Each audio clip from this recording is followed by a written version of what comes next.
Hello, and welcome to the very first story of R&R Fairy Tales. My name is Randy, and I am so glad that you're here joining me today. I'm going to be reading from this very special book.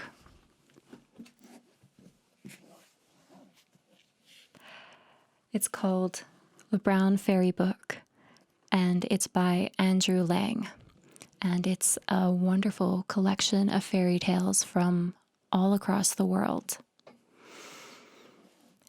This special book is produced by the Folio Society, which is why it's so ornate and gorgeous, honestly. And I'm so excited to be reading to you stories from this book now and in the future. So today, I wanted to start off with a nice short story. So I'm going to be reading to you the story of the Bunyip. And this story comes to you from Australia. So I hope you can get relaxed and settle down and just listen and enjoy. Long, long ago, far, far away on the other side of the world, some young men left the camp where they lived to get some food for their wives and children. The sun was hot, but they liked heat, and as they went, they ran races and tried to see who could hurl his spear the farthest, or was cleverest in throwing a strange weapon called a boomerang, which always returned to the thrower.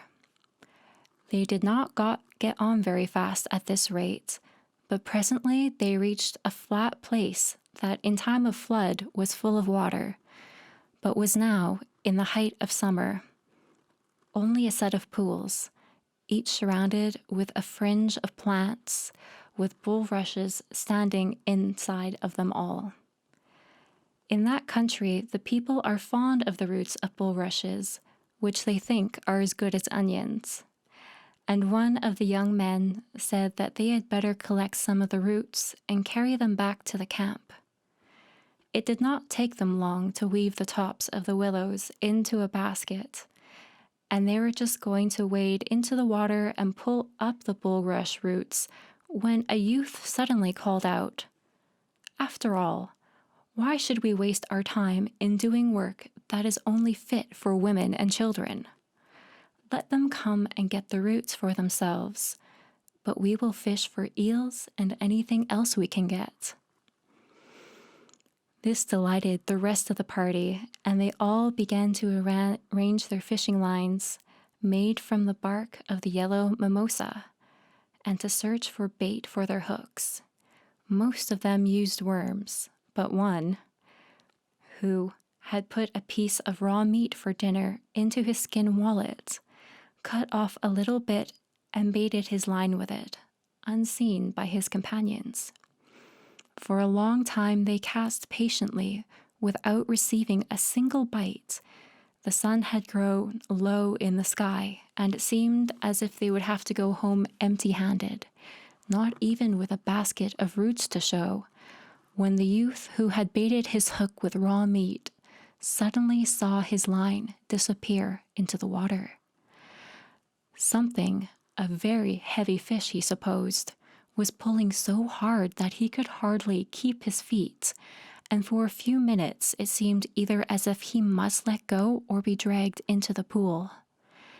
He cried for his friends to help him, and at last, trembling with fright at what they were going to see, they managed between them to land on the bank a creature that was neither a calf nor a seal, but something of both, with a long, broad tail.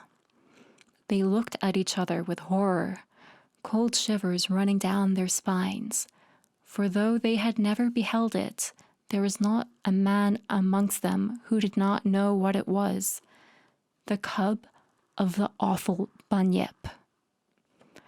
All of a sudden, the silence was broken by a low wail, answered by another from the other side of the pool.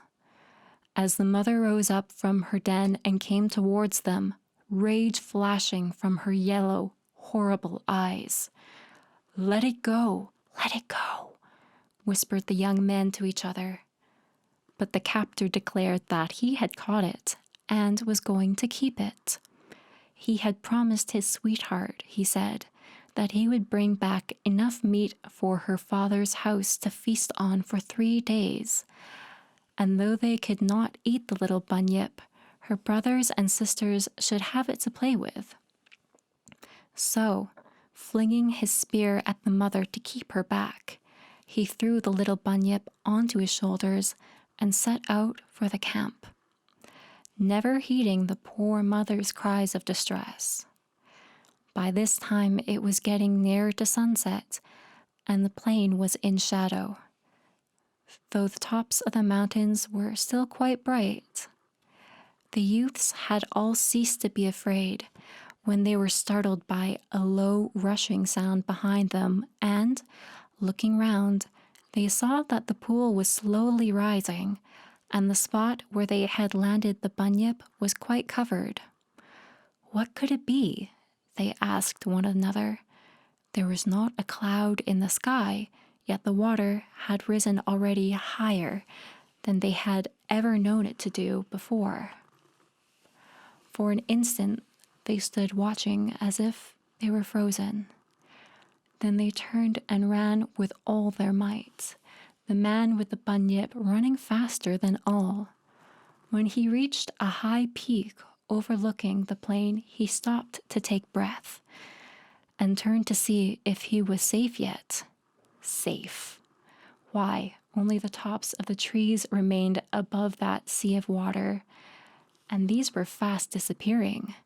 They must run fast indeed if they were to escape. So on they flew, scarcely feeling the ground as they went, till they flung themselves on the ground before the holes scooped out of the earth where they all had been born. The old men were sitting in front, the children were playing, and the women chattering together, when the little Bunyip fell into their midst, and there was scarcely a child among them who did not know that something terrible was upon them. "The water, the water," gasped one of the young men, and there it was, slowly but steadily, mounting the ridge itself. Parents and children clung together, as if by that means they could drive back the advancing flood. And the youth who had caused all this terrible catastrophe seized his sweetheart and cried, "I will climb with you to the top of that tree, and there no waters can reach us." But as he spoke, something cold touched him, and quickly he glanced down at his feet. Then, with a sudden shudder, he saw that there were feet, no longer his, but they were longer, like birds' claws. He looked at the girl he was clasping, and beheld a great black bird standing at his side. He turned to his friends, but a flock of great, awkward, flapping creatures stood in their place. He put up his hands to cover his face, but they were no more hands, only the ends of wings. And when he tried to speak, a noise such as he had never heard before seemed to come from his throat, which had suddenly become narrow and slender. Already the water had risen to his waist, and he found himself sitting easily upon it, while its surface reflected back the image of a black swan, one of many. Never again did the swans become men, but they are still different from other swans, for in the nighttime those who listen can hear them talk in a language that is certainly not swan language, and there are even sounds of laughing and talking, unlike any noise made by the swans whom we know. The little Bunyip was carried home by its mother, and after that the water sank back to their own channels, The side of the pool where she lives is always shunned by everyone, and nobody knows what she may suddenly put her head out and draw him back into their mighty jaws.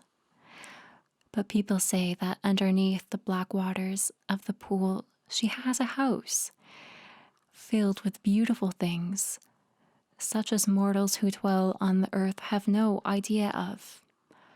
Though how they know, I cannot tell you, as nobody has ever seen it before.